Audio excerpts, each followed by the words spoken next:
ایک تیل جلنے کے لیے تیار ہے پیٹرول, اس میں تو آگ لگاؤ گے بھڑک اٹھے گا. تو عرب تو ویسے ہی قوم, ان کو تو قومی لیڈر چاہیے تھا. اگر پیغمبر صلی اللہ علیہ وسلم کہتے ویسے بھی آپ بڑی قوم میں پیدا ہوئے, قریش میں سرداروں کی قوم میں پیدا ہوئے, آپ کہتے ہیں میں آج سے تمہارا سردار ہوں اور میں یہ مشن لے کر آ جاؤں کہ تم عربی ہو, تم صرف یہاں تک تم جو ہے تمہاری معیشت بھی کمزور ہے, تو میں ایک لیڈر ہوں, میں پوری دنیا میں تمہیں امام بناؤں گا. نہیں ہوتے تھے اس وقت, جس کی لاٹھی اس کی بھینس, تلوار کی طاقت سے جو مرضی کر لو. تو آؤ ہم اکٹھے ہوتے ہیں, آپس کی لڑائیاں ختم کرتے ہیں اور ہم اکٹھے ہو کے دنیا فتح کرنا شروع کر دیتے ہیں. اگر ہمارے نبی یہ کام کرتے تو 100% کامیاب ہوتے, کیونکہ عربوں کو جتنا اعتماد محمد صلی اللہ علیہ وسلم کی دیانتداری پہ تھا اتنا کسی اور پہ لوگوں کو اعتماد نہیں تھا. وہ تو پہلے سے آپ کو صادق امین مانتے تھے. کمال کی بات ہے کہ ہمارے نبی کی تلوار جو اٹھی ہے نا سب سے پہلے, وہ کس کے خلاف اٹھی ہے؟ عربوں کے خلاف اٹھی ہے. پہلی جنگ کون سی ہوئی ہے؟ بدر, ایسا ہی ہے نا. تو بدر میں ادھر بھی عربی ادھر بھی عربی, پھر عربوں کی ذیلی قومیں, عربوں میں قوم ہے قریش, تو ادھر بھی قریش ادھر بھی قریش. پھر قریش کا قبیلہ تھا جو بڑا اعلیٰ سمجھا جاتا تھا, بنو ہاشم, ادھر بھی بنو ہاشم ادھر بھی بنو ہاشم. بنو ہاشم کی تلوار سب سے پہلے بنو ہاشم کے خلاف اٹھی ہے اسلام میں. اس سے صاف دنیا کو میسج دے دیا کہ ہم دنیا میں عربیت کو فروغ دینے کے لیے یا عربوں کو دنیا کا امام بنانے کے لیے نہیں آئے, ہم دنیا میں اسلام کو غالب کرنے کے لیے آئے ہیں.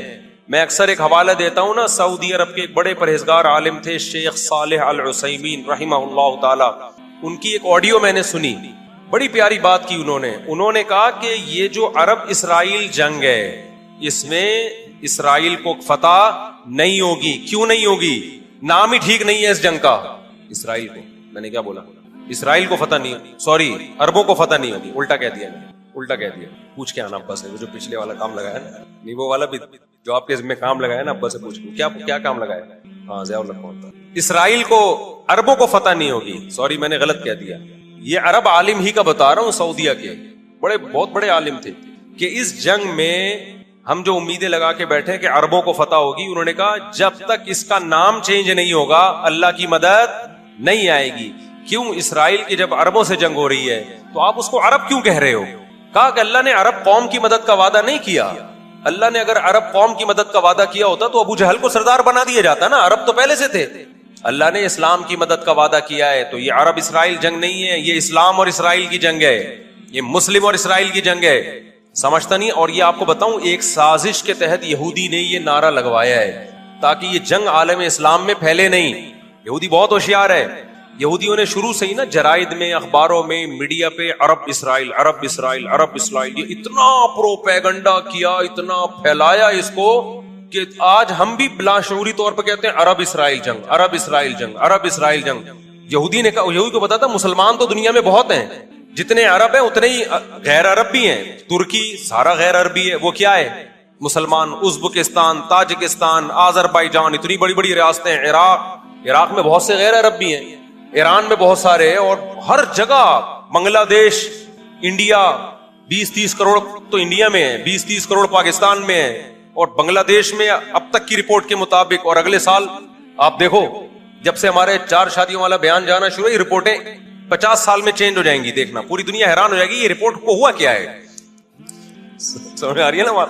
یہ جو مردم شماری ہو رہی ہے نا 50 سال کے بعد, یہ ساری دنیا کے ماہرین حیران ہوں گے کہ اس کائنات میں کون سا ایسا ایک واقعہ ہوا ہے کہ 1 ارب مسلمان 4 ارب ہو گئے, اور 4 ارب کافر وہ سمٹ کے کتنے ہو گئے 1 ارب ہو گئے. یہ ہوا کیا ہے؟ پھر وہ جب تحقیق کریں گے, ان کے تحقیقی ادارے تھیسس لکھیں گے تو پتا چلے گا. ایک یوٹیوبر آیا تھا, مفتی صاحب تھے, انہوں نے بیانات کر کے مسلمانوں کی اسپیڈ کیا کر دی ہے, بڑھا دی. وہ بٹن پہ پاؤں رکھ کے چلے گئے تھے, اسپیڈ کا بٹن, ایکسلریٹر پہ پاؤں رکھ کے دنیا سے چلے گئے. وہ آٹومیٹیکلی اسپیڈ کیا ہوتی جا رہی ہے, کیونکہ اسپیڈ تو پھر آٹومیٹیکلی بڑھتی ہے نا. جب آپ کے 18 ہوں گے تو پھر 18 میں سے ہر ایک کے 18, پھر ان کے, تو آپ کو بتاؤ یہ تو تھوڑے دنوں میں اسلام دنیا میں غالب آ جائے گا. اچھا خیر, اب کیا ہے, تو یہ ایک نعرہ لگایا گیا. اب دیکھو عراق پہ جب بمباری ہو رہی تھی نا, 27 اتحادی ملک مل کے عراق پہ بم برسا رہے تھے, تو عربوں کا پتہ ہے کیا بیان آیا تھا عرب حکمرانوں کا, کہ کسی اور عرب ملک پہ اٹیک ہم برداشت نہیں کریں گے. میں چھوٹا تھا اس وقت, لیکن مجھے بڑا افسوس ہوا. میں نے کہا کاش یہ یہ جو عرب کنٹری کا بادشاہ یہ کہہ دیتا کہ کسی اور اسلامی ملک پہ ہم یہ برداشت، اول تو عراق پہ بھی برداشت نہیں کرنا چاہیے، لیکن اگر آپ مجبوری میں برداشت کر رہے ہو تو آپ یہ کہہ دو نا کہ عراق ایک اسلامی کنٹری ہے، اس پہ تو ہو گیا، کسی اور کنٹری پہ ہوگا تو ہم برداشت، کسی اور اسلامی کنٹری پہ ہوگا تو ہم برداشت نہیں کریں گے۔ لیکن پروپیگنڈے کا اثر دیکھو کہ جو عرب ممالک کے بادشاہ ہیں ان کی زبان پہ بھی اسلام نہیں آتا، کیا آ رہا ہے؟ عربیت۔ تو یہ ایک بڑی سازش کے تحت یہ کام کیا گیا میرے بھائی، جس نعرے کو اسلام ختم کرنے کے لیے آیا اسی کی بیس پہ آپ جنگیں لڑ رہے ہو اور لوگوں کو کھڑا کر رہے ہو۔ تو اگر یہ عرب کی جنگ ہے تو پھر غیر عرب تھوڑی آئیں گے اس میں۔ تبلیغی جماعت دنیا میں پھیل گئی نا، اگر حاجی عبد الوہاب صاحب یا مولانا الیاس رحمۃ اللہ نعرہ لگاتے کہ بھائی جتنے بھی ہندوستان کے مسلمان ہیں وہ سارے کے سارے جمع ہو جائیں، ہم ایک خاص طریقے سے تبلیغ کر رہے ہیں، انڈیا پاکستان کے لوگ جمع ہو جائیں، تو کینیا سے جماعت آتی؟ وہ کیا ہو گیا بھائی؟ کینیا والے بولتے بھائی تمہارا مسئلہ ہے یار، ہمیں کیوں بیچ میں رگڑ رہے ہو ہیں بھائی؟ اچھا عجیب بات آپ کو بتاؤں، پاکستان کی دنیا میں کہیں بھی قدر نہیں ہے، لیکن اگر آپ کی دنیا میں کہیں عزت تھوڑی سی ہے وہ مذہب کی بیس پہ۔ اگر آپ نے مذہبی تشخص ختم کر دیا نا تو پھر تو آپ کی 2 ٹکے کی اوقات، اکنامکلی تو کہیں ایسا ہے نہیں۔ ابھی تو مجھے یاد ہے پچھلے جب کرنسی بہت گر گئی تھی، ہم سعودی عرب گئے تو پاکستانی کرنسی لے ہی نہیں رہے تھے، کہتے ڈالر لے کر آؤ۔ کرنسی اتنی ہو گئی تھی، انہوں نے کہا پوری بوری بھر کے 2-4 ریال لے کے جاؤ گے، ہم کہاں ٹکائیں گے اس بوری کو؟ یہ آپ کی اوقات۔ لیکن آپ کو پتا ہے آپ دنیا میں کہیں بھی جاؤ، چاہے وہ لنگڑا لولا اسلام ہو، لیکن لوگ تھوڑی سی عزت دیتے ہیں اسلامی کنٹری۔ کیا لیبل لگاتے ہیں؟ اسلامی کنٹری۔ ایک اس لیے، ایک اس پہ کہ ایٹامک پاور، چاہے وہ لنگڑی لولی ہو، لوگ کہتے ہیں وہ بم جب چلانا نہیں ہے تو رکھ کے کیا کرنا ہے؟ دیکھو رکھا ہوا بھی بہت خطرناک ہوتا ہے، آپ کو پتا ہوتا ہے کہ نہیں چلے گا، لیکن پھر بھی آپ یہ سمجھ رہے ہو نا جب پاکستان کی ایسی حالت ہو گئی ابھی بھی بم نہیں چلا رہے، اگر یہ بم سے دستبردار ہو جائے نا تو جتنے اب ہیں نا اس سے بھی جائیں گے۔ اب کوئی آپ کی جیب میں گرنیڈ پڑا ہوا ہو اور آپ جا رہے ہو، ڈاکو کو پتا ہے کہ اس کی جیب میں گرنیڈ ہے، یہ چلائے گا نہیں، لیکن وہ احتیاط اسی میں کرے گا کہ یار اس کو رہنے دو۔ بہت سے ایسے لوگ ہیں جن کی جیب میں گرنیڈ نہیں ہے، ان سے نمٹو پہلے۔ ہوتا ہے کہ نہیں ہوتا؟ آپ پلاسٹک کی پسٹل بھی لے کے جاؤ گے نا تو بھی ڈاکو، بھائی ڈاکو آپ کی طرف جب آئے گا جب سارے بغیر پستول والے نمٹ جائیں گے، کہے گا یار مارنا ہے تو پہلے وہ بغیر پسٹل کے، وہ بھی پسٹل کے بغیر، وہ بھی پسٹل کے، اس کو پہلے لوٹو نا، اس کو خام خام ہو سکتا ہے سچی مچی کی، وہ پھر کیا کریں گے، ہم چلا دی۔ تو اسی لیے یہ جو گارڈ ہوتے ہیں نا گلیوں کے، ان کو لکڑی کی بندوقیں دے کے بٹھایا جاتا ہے، 50% ڈکیتیاں کم ہو جاتی ہیں۔ ڈاکو کہتا ہے ہو سکتا ہے سچی مچی کی نہ نکلے بھائی۔ تو اس لیے یہ جو بم ہے نا، بم یہ جیسا مرضی لنگڑا لولا بم ہو، لیکن اس کی وجہ سے تھوڑی سی ہماری دنیا میں عزت بولو رہ گئی۔ اور تیسری جو سب سے زبردست چیز ہے، تبلیغی جماعت کی وجہ سے ہماری دنیا میں بڑی عزت ہے۔ میں ایک دفعہ بنوری ٹاؤن میں گیا، وہاں افریقہ سے ایک لڑکا آیا ہوا پڑھنے کے لیے۔ اب آپ مجھے بتاؤ دنیا میں کتنا بڑا بے وقوف ہوگا جو دوسرے ملک سے ہمارے ملک میں پڑھنے کے لیے آئے گا؟ کبھی سنا آپ نے؟ ابے ہمارے والے تو اپنے ایک دوسرے کو بے وقوفی کا تانا دے رہے ہوتے ہیں کہ جب تو آکسفورڈ یونیورسٹی جا سکتا ہے، جب تو امریکہ جا سکتا ہے پڑھنے کے لیے، تو کے یو میں کیوں پڑھ رہا ہے؟ کہتے ہیں کہ نہیں کہتے؟ کراچی یونیورسٹی میں وہ لوگ پڑھ رہے ہیں جن کے پاس باہر جانے کا پیسہ نہیں ہے، گٹکے کے پیسے نہیں نکلتے ان کے پاس بیچاروں کے، وہ کہاں سے باہر جائیں گے؟ مجبوراً یہاں پڑھ رہے ہیں۔ لیکن اگر کوئی امریکہ سے پڑھنے کے لیے آپ کے ادارے میں آ رہے ہیں، انڈونیشیا سے، ملیشیا سے، افریقہ سے، فرانس سے، جاپان سے پڑھنے کے لیے آپ کے ادارے میں آ رہا ہے، تو آپ پوچھو گے نا بھائی ایسا یہاں کیا ہے کہ آپ وہاں کے بجائے کہاں کے پڑھ رہے ہو؟ یہاں۔ تو کہے گا بھائی میں سائنس اور ٹیکنالوجی پڑھنے کے لیے نہیں آیا، میں آپ کے مدرسوں میں پڑھنے کے لیے آیا ہوں۔ وہ مدرسے جن کو یہاں کے اسکالرز نے کہا ہے کہ ان مدرسوں میں منجن بکتا ہے۔ سمجھ میں آ رہی ہے بات؟ اگر منجن بک رہا ہوتا، امریکہ سے، برطانیہ سے، فرانس سے لوگ یہاں پڑھنے کے لیے نہیں آتے، اور ڈاکٹر اور انجینئر نہ پڑھ کے جاتے۔ میرے شاگردوں میں ڈاکٹرز بھی ہیں، انجینئرز بھی ہیں، پی ایچ ڈی اسکالرز بھی ہیں جو مدرسوں میں آئے ہیں پڑھنے۔ بنوریا جا کے دیکھو، ہر دوسرا طالب علم کوئی امریکہ کا ملے گا، کوئی برطانیہ کا ملے گا، کوئی کہاں کا، کوئی کہاں کا۔ اور پھر ہمارے ہی ہندوستان پاکستان کے علماء نے برطانیہ میں جا کے مدرسے بنائے۔ اب عجیب بات ہے، آپ حیران ہو گئے، یہ جو اسکالرز آج کے کہتے ہیں مدرسوں میں منجن بکتا ہے، منجن بکتا ہے، ایک رٹ لگائی ہوئی ہے، کچھ بھی نہیں ہوتا۔ آپ ان مدرسوں کی ویلیو دیکھو کیا ہے۔ میں فرانس گیا ہوں، جرمنی گیا ہوں، وہاں میں مفتیان کرام سے ملا، مذہبی اسکالر سے ملا، میں نے کہا آپ کہاں پڑھے ہیں؟ کہہ رہے ہیں برطانیہ میں پڑھ کر آئے ہیں۔ ارے برطانیہ میں تم مفتی بننے برطانیہ گئے تھے؟ برطانیہ کی کسی یونیورسٹی میں؟ انہوں نے کہا نہیں، وہاں ہندوستان کے کوئی دیوبند کے عالم تھے، انہوں نے مدرسہ کھولا، 50 سال پہلے 100 سال پہلے وہاں سے اتنے مفتیان کرام فارغ ہو چکے ہیں. آپ کو فرانس میں، جرمنی میں، اٹلی میں، اسپین میں، برطانیہ کے مدرسوں سے پڑھے ہوئے لوگ ملیں گے. وہ مدرسے نہیں جن کو گورنمنٹ چلا رہی ہے، وہ مدرسوں کو چلا کون رہا ہوگا؟ یہاں کوئی پاکستانی یا کوئی انڈین چلا رہا ہوگا. اب نہیں آئی سمجھ میں بات. لیکن کمال کی بات ہے یہ منجن ایسا بیچا، جن کو لوگ کہتے ہیں نا منجن بیچتے ہیں مدرسوں میں، ایسا مدرسے میں منجن بیچا کہ فرانس سے بھی کوئی عالم بننے کے لیے ہم سے منجن خریدنے آ رہا ہے. تو یا تو یہ منجن نہیں ہے میرے بھائی، یا آپ منجن بیچ رہے ہو. نہیں آئی بات. میرا خیال ہے دیکھو اس کی میں مثال دیتا ہوں نا. ایک آدمی کہہ رہا ہے کہ ایک دوا ہے اس کے پاس، میڈیسن ہے جو کینسر کے مریضوں کو ٹھیک کر دیتی ہے. لوگوں کو تجربہ، ایسی کوئی دوا ہے نہیں، ایسا نہ چلے جائیں کہیں. آپ نے دیکھا یار لوگ ٹھیک ہوتے جا رہے ہیں. دوسرا بندہ اٹھا، اس نے حسد میں آ کے کہا بے بھائی یہ کینسر کے نام پہ منجن بیچ رہا ہے، منجن بیچ رہا ہے. سب نے بات اتنی سنی اور سارے اس کے گرد اکٹھے ہو گئے. لیکن کچھ عقل مند تھے، انہوں نے کہا ہم ذرا ریسرچ کرتے ہیں کہ اس نے جن جن کو میڈیسن دی ہے وہ ٹھیک ہوئے بھی ہے کہ نہیں ہوئے. جا کے دیکھا یار تو 100% ریزلٹ ہے. تو وہ کیا کہے گا بھائی منجن یہ نہیں، منجن کون بیچ رہا ہے؟ منجن وہ بیچ رہا ہے جو ان کو منجن کہہ رہا ہے. تو آپ کبھی مدرسوں کے اندر جا کے تو دیکھو میرے بھائی، رائے ونڈ میں جا کے دیکھو، رائے ونڈ کا مدرسہ کون سا ملک ہے جہاں سے وہاں طلبہ پڑھنے کے لیے نہیں آئے؟ کون سا ملک ہے؟ تو آپ نے پاکستانیوں کو بھی بیوقوف بنا دیا، امریکیوں کو بھی بیوقوف بنا دیا، ڈاکٹروں کو بھی، انجینئروں کو بھی، پی ایچ ڈی اسکالرس کو بھی، وہ سارے آ رہے ہیں مدرسوں میں پڑھنے کے لیے. اور جو نہیں پڑھ رہے وہ کیا کہہ رہے ہیں؟ یہاں مدرسوں میں کیا بک رہا ہے؟ منجن. تو پھر آپ کو اپنا مدرسہ بنا لو. مدرسہ تو ضروری ہے یا نہیں ہے عالم بنانے کے لیے؟ ان اسکالرس کا نہ اپنا کوئی مدرسہ ہے، نہ جو مدارس ہیں ان کو یہ پروموٹ کرتے ہیں. 2 نمبر مدرسے بھی ہوتے ہیں، ہم کب کہہ رہے ہیں، لیکن یہ تھوڑی کہ سارے 2 نمبر ہو گئے. دوسری بات یہ، میں نے بہشتی زیور پہ کہا تھا نا کہ یہ کتاب بہت زبردست کتاب ہے، پڑھا کرو. اس پہ کسی نے منجن بیچا، اس نے بولا یہ 2 نمبر کتاب ہے. تو جو بھی اس طرح کی بات کرتا ہے نا، میں کہتا ہوں آپ کوئی اور کتاب لے آؤ یار. یہ فوراً کہتے ہیں ہماری کوئی کتاب نہیں، ہم قرآن و حدیث کو مانتے ہیں. تو ابے قرآن و حدیث ہی سے نکال کے لکھ لو نا کوئی کتاب، ترتیب سے لکھ لو. وضو کے طریقہ، کتاب الطہارہ، پھر کتاب الوضو، پھر کتاب الغسل، جیسے علماء نے کیا. یہ بہشتی زیور میں ہے تو آپ اردو میں ایسی کوئی چھاپ دو جس پہ کم از کم آپ کے 50-60 علماء کے دستخط ہوں. میں نے وہاں سعودی عرب میں کسی بڑے سے پوچھا، میں نے کہا یار آپ مسلمانوں کی پروڈکٹ یہاں کیوں نہیں بیچتے؟ انہوں نے کہا ایک دفعہ ہم نے پاکستان سے مرغی منگوائی تھی، چکن پاکستان سے منگوائی تھی تاکہ بلا شک و شبہ حلال ہو، ان سب کو پتا ہو کہ حلال ہے. ایک دفعہ بھیجی، اس کے بعد 2 نمبری کی ان لوگوں نے، تو سعودیہ نے بین کر دیا. آپ کے جتنے مسالے ہیں نا، میں نام نہیں لے رہا کمپنیوں کے، ایک ایک کا نام لے کے بتاتا. میں ابھی مسقط ایک ہفتہ رہا ہوں، میں نے وہاں دبا کے بد پرہیزی کی ہے. لڈو بھی کھائے، مٹھائیاں بھی کھائیں، بریانیاں بھی پھوڑی، ایک دفعہ پیٹ خراب نہیں ہوا. جرمنی گیا، پھوڑ پھاڑ کے آیا، پیٹ خراب نہیں ہوا. سعودی عرب گیا، پھوڑ پھاڑ کے آیا، پیٹ خراب نہیں ہوا. یہاں آیا ہوں، کھچڑی کھا کے پیٹ خراب ہو جاتا ہے. پتہ نہیں کیا کھلا رہے ہیں یار ہمیں. مسقط میں نے پوچھا یار یہاں پیٹ نہیں خراب ہو رہا؟ انہوں نے کہا یہاں آپ کے مسالوں پر پابندی ہے، پاکستان سے مسالوں پر یہاں کیا ہے؟ پابندی ہے، اس لیے پیٹ خراب نہیں ہو رہا. جرمنی میں مجھے وہاں لوگوں نے بتایا کہ جرمنی میں پاکستانی مسالوں پر کیا ہے؟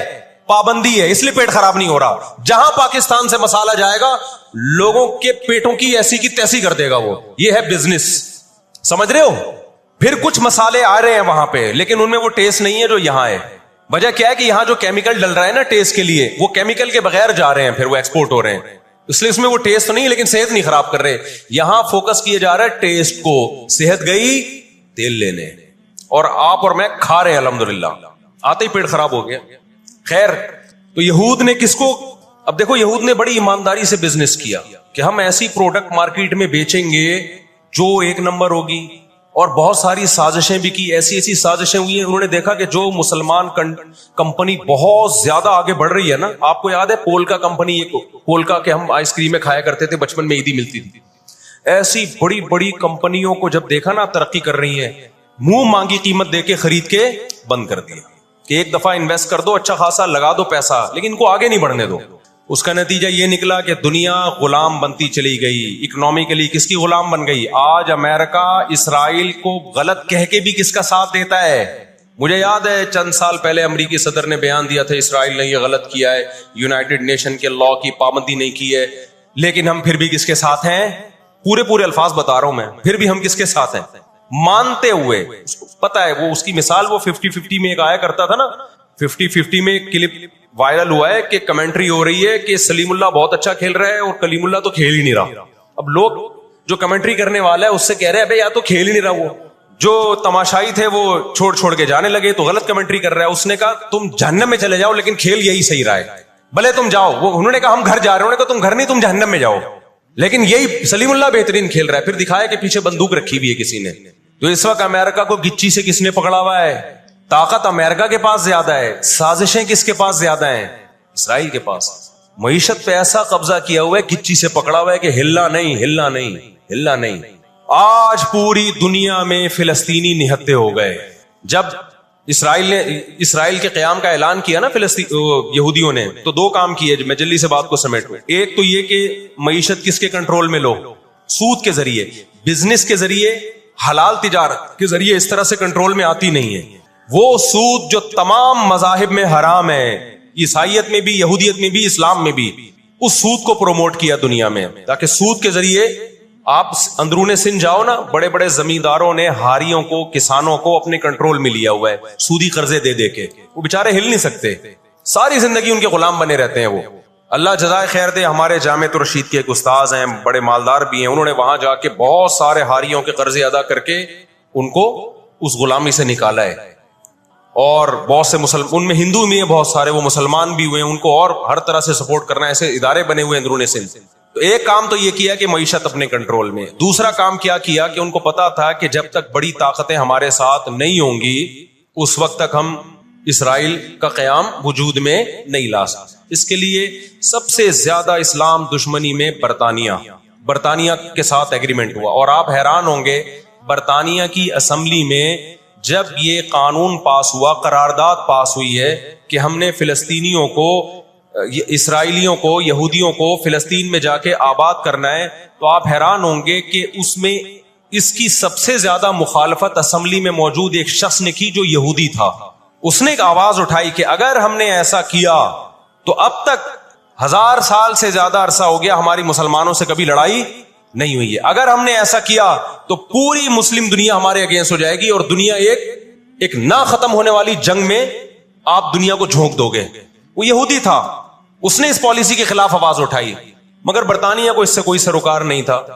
اس کا کیا جا رہا ہے بھائی؟ اس میں نے بتایا نا, یہ دنیا کے بڑے بڑے جو تہذیب سکھاتے ہیں نا ہمیں, ان کی تہذیب بس یہی ہوتی ہے کہ روڈ ایسے پار کرنا ہے آپ نے, اور لال بتی پہ آپ نے رک جانا ہے, ٹیکس آپ نے ٹائم پہ ادا کرنا ہے. یہ چھوٹی موٹی, ایک مسجد سے چپل چرانے والا چور ہوتا ہے نا, پٹتا وہی ہے. کبھی بڑے اسمگلر کو دیکھا آپ نے؟ کیا ہو گیا بھائی؟ گھنٹی بجا کے بھاگنے والا بچہ پکڑا بھی جاتا ہے, پٹتا بھی ہے. مسجد سے چپل چرانے والا پٹتا بھی ہے. لیکن کچھ چور ایسے ہوتے ہیں 3 پیس سوٹ اور ٹائی میں, بڑا زبردست بریف کیس ان کے پاس, اس میں پورا اسمگلنگ کا پیسہ ہوتا ہے, لاکھوں لوگوں کی جان اس میں خون بہا ہوتا ہے, اس کا پیسہ ہوتا ہے, عزتوں کے سودے ہوتے ہیں. تو یہ بڑی بڑی طاقتیں اس طرح کرتی ہیں. اور کمال کی بات ہے, راحت اندھوری کا ایک شعر ہے نا, کہ مجھے شعر تو یاد نہیں رہا, اس کا مفہوم یاد رہ گیا ہے, کہ ہمارے قاتلوں کو کہاں ڈھونڈتے پھرو گے.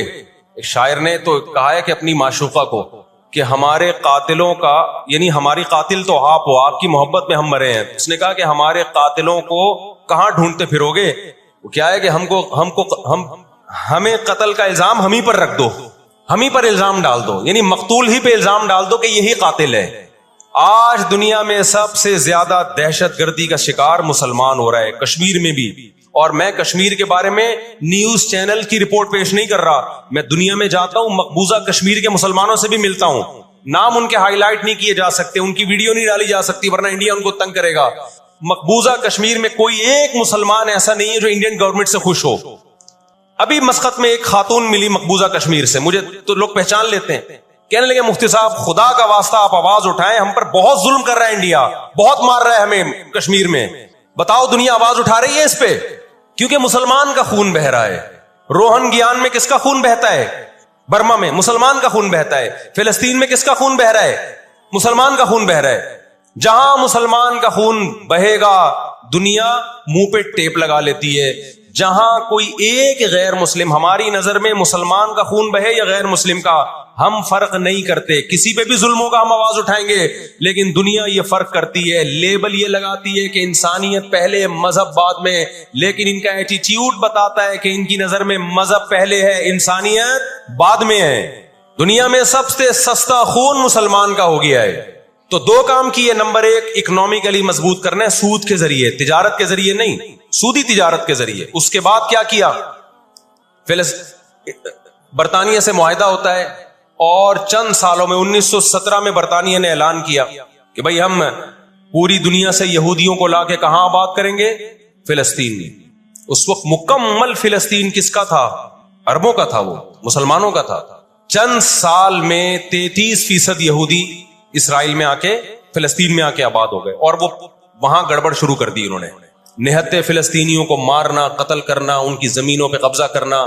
فلسطینیوں نے آواز اٹھائی, غیرت مند لوگ ہیں وہ, انہوں نے کہا لن نترک شبرا للذل, ہم ایک بالش بھی نہیں دیں گے. جب تک سلطان عبد الحمید تھا نا, خلیفہ مسلمانوں کا, اس نے یہودیوں سے کہا تھا کہ شاپر میں مٹی اٹھا کے بھی لے جانے نہیں دوں گا فلسطین کی. سمجھتے ہو, دیکھو مسلم حکومت چاہے کیسی نالائق ہو, خلافت چاہے کیسی نالائق ہو, اس کا وجود نہ ہونے سے بہرحال بہتر ہے. آج لوگ کہتے ہیں ترک بدعتی تھے, ترک میں مزار تھے. میں مانتا ہوں یہ چیزیں غلط تھیں, لیکن اب مزار ختم ہو گئے, اس کے بجائے دوسری غلط چیزیں بہت ساری آ گئی ہیں, اور بہت ساری الٹی چیز. جب تک ایک ہماری ریاست تھی, ایک حکومت تھی, نہ بوسنیا کا مسئلہ کھڑا ہوا تھا اور نہ اسرائیل کا مسئلہ کھڑا ہوا تھا. تو 33% یہودی آ کے آباد ہوئے. 1945 میں جب پہلی جنگ عظیم کا خاتمہ, دوسری جنگ عظیم کا خاتمہ ہوا, برطانیہ کی ایسی کی تیسی ہو گئی تھی. قرآن کہتا ہے وَكَذَلِكَ نُوَلِّي بَعْضَ الظَّالِمِينَ بَعْضًا, یہ عجیب الفاظ ہیں قرآن کے. ہم بعض ظالموں کو بعض کے ذریعے پٹواتے ہیں. ہندوستان میں بہت سارے علماء کھڑے ہوئے انگریز کے خلاف, لیکن شکست ہوئی. اللہ نے پٹوایا کس سے, برطانیہ کو, ہٹلر کے ذریعے. ٹھیک ہے برطانیہ جنگ ہارا نہیں, لیکن اتنا کمزور ہو گیا, جو اس نے 200 سال محنت کی تھی بر صغیر پہ کنٹرول کرنے کے لیے, اسے اندازہ ہو گیا کہ اب میں وہ کنٹرول برقرار نہیں رکھ سکتا. اور ہٹلر کے ایصال ثواب کے لیے بر صغیر کے مسلمانوں کو اور ہندوؤں کو آزادی ملی, کس سے, برٹش سے آزادی ملی. تو اب کیا ہوا, یونائٹڈ نیشن بن چکی تھی. اس کے پیچھے بھی بہت بڑی سازش تھی. خیر, یونائٹڈ نیشن جب وجود میں آئی ہے تو برطانیہ تو پیچھے ہٹا, یونائٹڈ نیشن آ گئی. 1947 میں یونائٹڈ نیشن نے فلسطینیوں کی مرضی کے بالکل خلاف ایک کام کیا کہ بٹوارا کیا جائے, یہاں تک یہودیوں کا اور یہاں تک کس کا, فلسطینیوں کا. یہ پہلی غلطی تھی یونائٹڈ نیشن کی. جب عدالت انصاف نہیں کرتی نا, تو پھر لوگ خود بخود غیر قانونی کاموں پہ آتے ہیں. عدالت جب اپنی ذمہ داری پوری کرتی ہے, لوگ غلط چیز کی طرف نہیں جاتے. 1948 میں یا 49 میں, آج دنیا میں بہت سے لوگ کہتے ہیں یہ عرب کنٹریز کیوں نہیں کر رہے. بھائی عرب ممالک 3 بڑی جنگیں لڑ چکے ہیں. یہ جو لوگ الزام لگاتے ہیں نا کہ عرب چپ کر کے بیٹھے ہوئے ہیں, مصر کیوں نہیں کر رہا. مصر کی سرحد ملتی ہے اسرائیل سے, شام کی سرحد ملتی ہے, اردن اور لبنان کی سرحد ملتی ہے. یہ سارے ملک 3 بڑی جنگیں لڑ چکے ہیں اسرائیل کے خلاف, لیکن فتح کس کو ہوئی ہے, اسرائیل کو. کیوں, اس کے پیچھے کون تھا, اس کے پیچھے امریکہ تھا. تو آپ اپنے ملکوں کو برا بلا کہہ کے اس سے کچھ بھی حاصل ہونے والا نہیں ہے, اس سے ان کا وجود بھی ختم ہو جائے گا. 3 بڑی جنگیں ہو چکی ہیں, تمام عرب کنٹریز مل کے اسرائیل پہ حملہ کرتے ہیں, لیکن اس کے نتیجے میں نقصان کیا ہوا. یونائٹڈ نیشن نے جو لکیر کھینچی تھی نا یہودیوں کے لیے, یہودی اس لکیر کو کراس کر کے آگے بڑھ گیا, اور 80% فلسطین پہ یہودی نے قبضہ کر لیا. اور یہ غزہ کی پٹی جو آج ہے, اور جس کو ویسٹ بینک کہا جاتا ہے, اس غزہ کی پٹی پہ مصر کا قبضہ ہو گیا جو ایسٹ میں ہے, اور ویسٹ بینک پہ اردن کا قبضہ ہو گیا. 20% علاقہ میں سے آدھا اردن کے پاس اور آدھے سے کچھ کم مصر کے پاس چلا گیا. باقی 80% کس کے پاس آ گیا, اسرائیل کے پاس. پھر 1967 میں بہت بڑی وار ہوئی. یہ میں ان لوگوں کو بتا رہا ہوں جو ہر وقت اسلامی حکومتیں جو رہی صحیح رہ گئی ہیں نا, ہر وقت ان کو برا بلا کہتے رہتے ہیں یہ کچھ نہیں کر رہے, یہ عرب کچھ نہیں کر رہے. 3 جنگیں لڑ چکے ہیں. جب تک تمہارا باپ پیچھے کھڑا ہوا ہے نا امریکہ, اس وقت تک یہ مسئلہ حل نہیں ہو سکتا. پیچھے وہ کھڑا ہوا ہے. اب کیا ہے کہ جی 1967 میں یہ تمام کنٹریز جو بھی اسرائیل کو گھیرے ہوئے ہیں, یہ سب مل کے پلان بناتے ہیں, عرب متحد ہوتے ہیں کہ اسرائیل کو ایک ہی دفعہ میں صفحہ ہستی سے مٹانا ہے. اسرائیل کی خفیہ ایجنسیاں اتنی ہوشیار, اتنی متحرک کہ پہلے اطلاع مل جاتی ہے, اور مصر کے جہاز جو بمبارمنٹ کے لیے جانے تھے, اسرائیل پہ حملہ کرنا تھا, وہ کھڑے کھڑے بہت سارے جہاز ایئرپورٹ پہ اسرائیل تباہ کر دیتا ہے. سمجھ میں آ رہی ہے کہ نہیں آ رہی ہے؟ بہت بڑی پلاننگ سے آیا ہے بھائی. وَقَدْ مَكَرُوا مَكْرَهُمْ وَعِنْدَ اللَّهِ مَكْرُهُمْ وَإِنْ كَانَ مَكْرُهُمْ لِتَزُولَ مِنْهُ الْجِبَالُ. اللہ نے کہا یہ اسلام دشمن جب سازشیں کرتے ہیں, اتنی بڑی سازشیں ہوتی ہیں کہ پہاڑ اپنی جگہ سے ہل جائیں. یہ نا امیدی کی بات ہے, لیکن امید کی بات بھی ہے. اللہ کہتا ہے عند اللہ مکرہم, اللہ کو ان کی مکر اور تدبیر کا علم ہے. یہ مسلمانوں سے نہیں لڑ رہے, یہ کس سے لڑ رہے ہیں؟ اللہ سے لڑ رہے ہیں. تو خوشخبری کی باتیں بھی ہیں, وہ میں بتاؤں گا انشاءاللہ ابھی. تو عرب کو شکست ہوتی ہے, اور نقصان کیا ہوتا ہے کہ الٹا عربوں کے علاقے اپنے ہاتھ سے نکل جاتے. مصر کا بہت بڑا علاقہ چلا گیا, غزہ بھی خالی ہو گیا, ویسٹ بینک بھی خالی ہو گیا, اور یہ سارے علاقے کس کے قبضے میں چلے گئے؟ یہود کے. شام کے علاقوں پہ بھی یہود کا قبضہ, مصر کے علاقوں پہ بھی. 1973 میں پھر عرب ممالک مل کے لڑتے ہیں اسرائیل کے خلاف تاکہ اپنے علاقوں کو خالی کرائیں ہم. اس میں بھی کیونکہ امریکہ بھرپور سپورٹ کر رہا تھا اسرائیل کو, دبا کے اسلحہ دے رہا تھا. رزلٹ کس کے خلاف گیا؟ مسلمانوں کے خلاف, عربوں کے خلاف. اور ان کو اندازہ ہو گیا کہ اس جنگ میں ہم اپنے علاقے خالی نہیں کروا سکتے. سعودی عرب میں اس دور میں غیرت مند بادشاہ تھے شاہ فیصل شہید رحمۃ اللہ علیہ, اللہ ان کی مغفرت کرے, ان کے درجات بلند کرے, بڑے مجاہد تھے. انہوں نے عرب ممالک کا اجلاس بلایا اور تیل کی سپلائی بند کر دی. سمجھتے ہیں بات کو کہ نہیں سمجھتے؟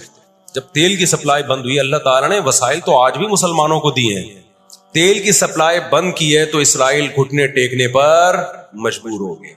پھر امریکہ بہادر بیچ میں آئے ایک بڑے بزرگ کا کردار ادا کرتے ہوئے کہ دیکھو لڑائی بھڑائی معاف کرو, اللہ کا گھر صاف کرو, بیٹھ کے مذاکرات کی میز پہ آ جاؤ.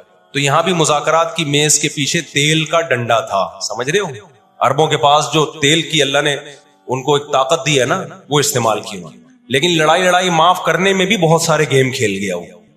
طے یہ ہوا کہ جی جو عربوں کے علاقوں پر اسرائیل نے قبضہ کیا ہے مصر اور شام پہ, وہ اسرائیل واپس کرے گا. ٹھیک ہے, ہم آپ کے علاقے واپس کر رہے ہیں, لیکن مصر کو اسرائیل کو تسلیم کرنا پڑے گا. یہ بہت بڑی مسٹیک ہوئی. کس سے؟ بولو, مصر سے. وہ اس پہ آمادہ ہو گئے, چلو ہمارے علاقے تو ہمیں واپس مل رہے ہیں. غزہ سے بھی مصر نے فوجیں ہٹا لیں, غزہ کا علاقہ بھی اسرائیل کے حوالے کر دیا. مصر کو یہ لگا کہ مرتا کیا نہ کرتا. مصر نے جب یہ علاقے واپس کیے اور اسرائیل کو تسلیم کیا تو بہت سارے عرب کنٹریز مصر کے خلاف ہو گئے اور عرب اتحاد سے مصر کو نکال دیا, وہ جو بعد میں داخل بھی کر لیا, پھر 1989 میں دوبارہ داخل کر لیا. فلسطینیوں کو اندازہ ہو گیا کہ یہ ممالک جو کچھ کر سکتے تھے کیا ہے, اب ہمیں ہی کرنا پڑے گا. اب ہم دنیا سے کیا ہو گئے ہیں؟ مایوس. لیکن ان کی غیرت کو 100 بار سلام, انہوں نے شکست تسلیم نہیں کی. دنیا کے مسلم کنٹریز نے شکست مان لی, انہوں نے نہیں کی. لڑتے رہے بالآخر غزہ کا علاقہ, غزہ سے یہودیوں نے اپنی فوجوں کو یہ غزہ آزاد کرایا. انہوں نے, کوئی ان کے ساتھ نہیں تھا, اکیلے لڑ رہے تھے. 2006 میں غزہ میں الیکشن ہوئے اور حماس بھاری اکثریت سے جیتتی ہے. امریکہ اور اسرائیل نے اس قانونی حکومت کو جو الیکشن کے ذریعے ہوئی ہے, میں نے بتایا نا ان کے قوانین ان کے لیے ہی ہوتے ہیں. ویسے جمہوریت الاپتے شاپتے رہتے ہیں, لیکن جہاں جمہوری طرز پر ان کی مرضی کے خلاف ہو جائے تو پھر جمہوریت نہیں چاہیے ان کو. جہاں آمریت سے کام چلتا ہے وہاں آمریت چاہیے. یہ سارے اصول اور ضابطے کس کے لیے بھائی؟ ہم غریبوں کے لیے, ہم غریبوں کے لیے. آپ کو پتا ہے پاکستان میں کوئلے کی بلوچستان میں اتنی کانیں ہیں کہ 200 سال تک فری بجلی ہمیں مل سکتی ہے, لیکن دنیا ہمیں نکالنے نہیں دیتی کہ انوائرمنٹ, ماحول خراب ہوگا. جبکہ بہت سارے ملکوں میں کوئلے سے بجلی بن رہی ہے, وہاں کا ماحول خراب بولو نہیں. سمجھتے ہو کہ نہیں سمجھتے؟ دنیا کے جو بڑے پیمانے پر جو بڑے بڑے دہشت گرد ہیں نا, وہ کچھ اور ہی ہیں. وہ چھوٹی چھوٹی مسجد سے چپلیں نہیں چوراتے, بس ان کا ہم لوگ مسجد سے چپلیں چوراتے ہیں اس لیے بدنام ہوتے ہیں. 2006 میں جب حماس بھاری اکثریت سے جیتی ہے تو امریکہ اور اسرائیل ان کی حکومت کو تسلیم کرنے سے بولو انکار کر دیا. اچھا 1956 میں بھی لڑائی ہوئی ہے. آپ کو پتا ہے وہ لڑائی کیسے ختم ہوئی؟ اسرائیل کو سپورٹ کیا برطانیہ اور فرانس نے, وہ پیچھے ہٹے رشیا کی دھمکی سے. روس کو اندازہ ہو گیا کہ یہ قبضہ کرتے چلے جا رہے ہیں اور ایک بہت بڑی پاور بن کے یورپ اور امریکہ اتحاد بن کے ہمارے سامنے آ جائیں گے, تو ہماری پوزیشن خراب ہو جائے گی. روس کون سا کوئی اتنا نیک انسان ہے وہ, لیکن قرآن کہتا ہے نا نولی بعض الظالمین بعضا, ہم بعض ظالموں کو بعض ظالموں ہی کے ذریعے پٹواتے ہیں. محلے میں ایک دادا گھوم رہا ہوتا ہے بدماشی کرتا, کمزور پٹ رہے ہوتے ہیں, اللہ دوسرے دادا کو پیدا کر کے اس کو پٹواتے ہیں اس سے, اور پھر کہتے ہیں تجھے کسی اور سے پٹواؤں گا میں. روس نے کون سا اچھے افغانستان میں جو بربریت کی, اس نے کس قانون کے تحت افغانستان میں گھسا تھا؟